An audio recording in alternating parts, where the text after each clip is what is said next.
Est-ce que t'étais cool au collège? Non. Non. Pas du tout. Genre t'étais sur le spectre du cool qui va de genre vraiment à l'enfer du tu vas te suicider à genre c'était le meilleur. J'étais ringard. Non. J'étais méga ringos. Parce que j'avais pas des baskets de marque. Et puis moi, j'ai vécu un traumatisme au collège. C'est qu'en 5e, j'étais super fort à l'école. J'étais même dans les premiers de la classe, franchement. Donc pour me faire plaisir, mes parents, ils m'ont dit...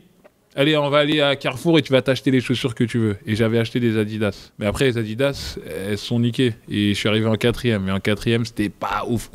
Donc du coup, je suis reparti dans les sous-marques. Donc je suis passé de Adidas à Pouilleux. Tu vois ce que je veux dire?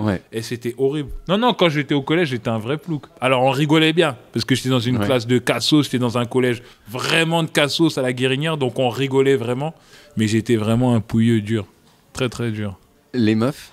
Non, mais j'y pensais même pas, t'es sérieux? Mais si, mais ma première copine, je l'ai eue en 3e. Et en plus, elle était vraiment belle et tout. En plus, d'ailleurs, j'ai jamais compris pourquoi elle m'avait choisi, en fait. Ça reste un mystère de l'humanité. Et comment elle t'a choisi? Moi, j'étais en 3e, elle était en première. En plus? Ouais, j'étais en 3e, elle était en première. Et en plus, c'était une des bonnes meufs du lycée, genre. C'était pas une pouilleuse du lycée. Au lycée, là-bas, c'était une bonne meuf. Et moi, j'étais en 3e. Et elle a dit, ouais, lui, je l'aime. Mais alors, et tu l'as calculé même pas, c'est pas possible. Et c'est elle qui est venue te pécho? C'est elle qui est venue gérer le man, frère. Elle est à une boum. C'est bon, parce que ça m'énerve un peu vraiment. À une boum. On était partis à une boum, juste à côté de chez moi. Et moi, j'étais avec mes frères et tout. On rigolait. Je l'ai même pas calculé de la boum, en fait. La meuf chez qui on faisait la boum, elle est venue me voir et m'a dit, ouais, ma copine, elle t'a kiffé, tout ça. J'ai dit, quoi? Elle dit, ouais, franchement, elle t'a grave kiffé, tout ça, elle veut que vous vous revoyiez, tout ça et tout. J'étais complètement choqué parce qu'elle faisait même pas partie de mes, tu vois. Donc j'ai dit, bah vas-y, y a pas de souci. Après, je l'ai pécho. Putain. Après, je l'ai guélant. Tu l'as guélant? Ouais, je l'ai guélant. Tu l'as guélant? En 3e. Plus à l'arrêt de bus. Et c'est toi qui as fait genre, t'as réussi? Non, elle m'a vraiment poussé, quoi, pour que j'y aille. Parce que j'étais en 3e, j'avais 14 ans. Moi, j'étais dans le foot, j'étais dans mes potes, pas vraiment, j'étais pas mûr comme gars. Donc elle m'a vraiment tenu la main, vas-y, viens, on s'embrasse, sinon je l'aurais jamais fait. Vous êtes restés ensemble un moment ou pas? Alors, en 3e, je suis resté un petit peu avec elle, mais ça m'intéressait tellement pas que ça s'est fini.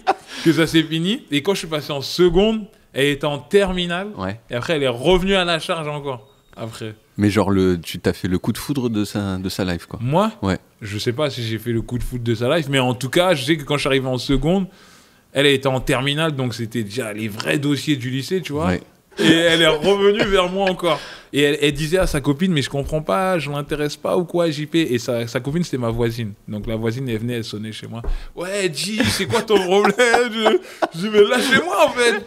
Et après, en seconde et tout, on est ressortis ensemble et tout. Et tu t'es jamais pris dans ces années-là, genre les râteaux frontaux, genre est-ce que tu veux sortir avec moi? Non. Au lycée? Ouais, après. Parce qu'en fait... Parce que c'était état de grâce et ensuite après... Exactement. C'est comme en seconde, j'avais géré une bête de meuf du lycée, donc je me croyais mortel. Alors que j'étais pas si mortel que ça. C'était juste la meuf qui m'avait kiffé, tu vois.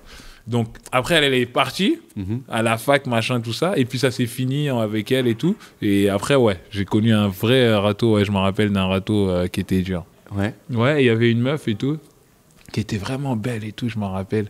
Et j'avais été la voir, mais regarde le teubé que je suis, mon frère. Je vais la voir, je lui dis... Parce que tu sais, à l'époque, moi, j'habitais à Caen, mais j'allais souvent en vacances à Bondy, à Sarcelles, dans ma famille et tout, tu vois.